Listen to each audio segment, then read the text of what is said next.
L'amour du travail. Nous nous fatiguons à travailler de nos propres mains, injuriés, nous bénissons, persécutés, nous supportons. 1 Corinthiens chapitre 4 verset 12.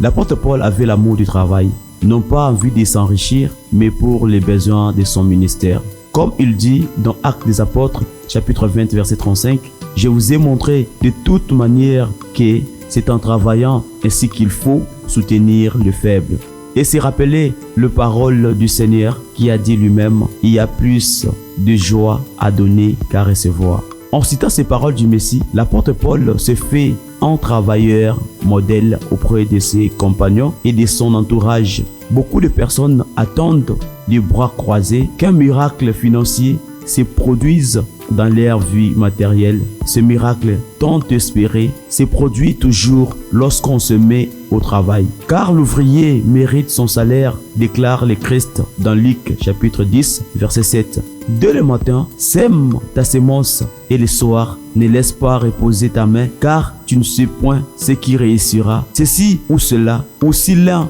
et l'autre sont également bons conseils. Ecclésiaste chapitre 11 verset 6. Voilà un excellent conseil à suivre pour quiconque désire prospérer spirituellement et matériellement. Ruth, la Moabite, qui entra dans la généalogie du Christ, fut une femme de foi et une grande travailleuse.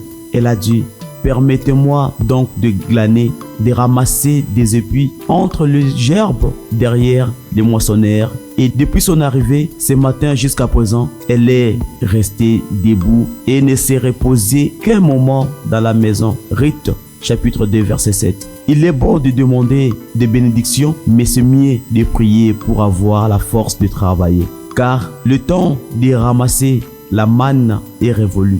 Pour les besoins du ministère ainsi que pour sa vie personnelle, tout chrétien est invité à faire de l'amour du travail son credo. Et le Seigneur fera le reste, car il est le Dieu qui multiplie.